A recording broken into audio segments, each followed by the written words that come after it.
ஒன்றுமே தெரியாத உத்தமை மாதிரி இந்த பொம்பளைங்க பண்ணுற அட்டுலியம் அராஜிங் இது பார்த்தியா.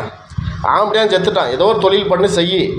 அவள் போடுற மேக்கப் குறைஞ்சபட்சம் பார்த்தீங்கன்னாவே ஒரு 4000 5000 இருக்கும் போல இருக்குது ஒரு வச்சு மேக்கப் போடுறதுக்கு.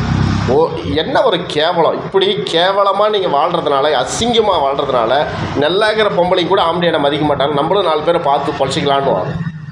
ஏன் இந்த திருச்சியில் இருக்கிற பரதேசி நாயும், இந்த சூர்யா நாயும், இந்த இன்னொரு நாய்க்கு இது சாதனா நாயும், இந்த ஜிபி முத்து நாய்களையும் டிக்டாக் பண்ணுறதே தடை பண்ணணும். அவங்க எந்த வீடியோவும் அப்லோட் பண்ணக்கூடாது. படம் பண்ணால் அவங்களை ஜெயிலில் பிடிச்சி போடணும். இந்த ஆம்பளையை செத்துட்டு 2 பேர் ஜோடி போட்டு சுற்றி நிற்கிறாளுங்க பாரு, அவ்வளோ கேவலமான பச்சு வந்திங்க அவளுக்கு. இன்னொருத்தி பெட்ரூமில் ஆம்பளையாக கிடந்து படுத்துருந்து எழுற மாதிரி எழுந்து இந்த இதை அப்படி இழுத்து விட்றா. அதை பார்க்குற இளைஞர்களுக்கு எவ்வளோ கெட்டு போவாங்க. தமிழ்நாட்டுடைய கேவலமான சீர்கேடு கொண்டு போயிருக்கிறாங்க. இன்னும் அப்படியே இருந்தால் வியூவர்ஸ் வரலன்னா இன்னொருத்தி அவுத்து போட்டு நிற்பான். அதுக்கு தான் கொண்டு போகிறீங்க. ஏன் தமிழ்நாடு அரசாங்கம் கண்டுக்கவே கண்டுக்காதா? அந்த மாநிலத்தில் எப்படி அந்த ஒரு மாவட்டங்க, அந்த மாவட்ட எஸ்பி இருக்க மாட்டாரா, காவல்துறையே இருக்க மாட்டாங்களா? இவங்க மேலே நடவடிக்கை எடுக்க மாட்டாங்க. அப்படின்னா என்ன, ஊக்கி வைக்கிறாங்க, நல்லா ஊக்கி வைக்கிறாங்க. அப்போ நல்ல இது பச்சையாக தருது. அரசாங்கம் கையில் ஆகலை, காவல்துறையும் அவங்களை அரெஸ்ட் பண்ண மாட்டேங்குது. அப்போது இவ்வளோ செல்வாக்கு அவங்க வர முடியுதா? இவ்வளோ ஒருத்தர் சும்மா ஒரு கருத்து சொன்னாவே தூக்கி நைட்டோட நைட் அல்ல வயிற்றில் குத்திடுறீங்களே. இவ்வளோ ஆபாசமாக பண்ணுறாங்களே, ஏன் அவங்கள கைது செய்யலாம், அவங்கள அரெஸ்ட் பண்ணல? இது ஒரு சமூக சீர்கேடுன்னு சொல்லி இது பண்ணலாம். அப்படின்னா பின்னாடி அரசியல் இருக்குன்னு அர்த்தம்.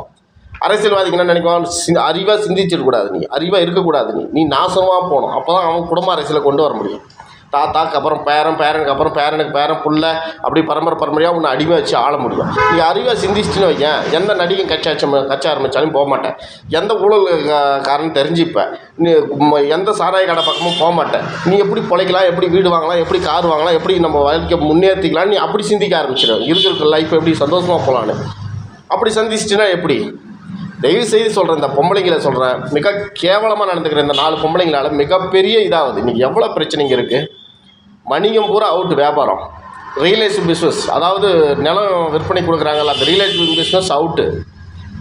எல்லா தொழிலும் முனைச்சு. படம் எத்தனை படம் தமிழ்நாட்டில் சக்ஸஸ் ஆகிருக்கு? 100 படம் விட்டால் 4 படம் சக்ஸஸ் ஆகுது. அந்த தொழில் அவுட்டு. வேலை வாய்ப்பு, படித்தவனுக்கு வேலை இல்லை, தின்றதுக்கு சோறு இல்லை, குடிக்க தண்ணி இல்லை. இவ்வளோ பிரச்சனைக்கு போது இந்த நாய்ங்க, இந்த தெரு நாய்ங்க, இந்த விபச்சாரிங்க பண்ணுற அட்டூழியங்களுக்கு இது பார்த்தியா. இப்போ இன்னொரு ஆப் உங்களுக்கு ஃப்ரெண்ட்ஸ் இல்லையா, வாங்கல் பேசுங்கள், இந்த ஆப்பிள் பேசுங்கள். இது எங்கே கொண்டு போய் விடும்? எவ்வளோ பெரிய சமூக சீர்கேடு இது. அப்படின்னா அறிவாக நம்மளை வச்சுக்கூடாதுன்னு இந்த அரசாங்கம் நினைக்குது.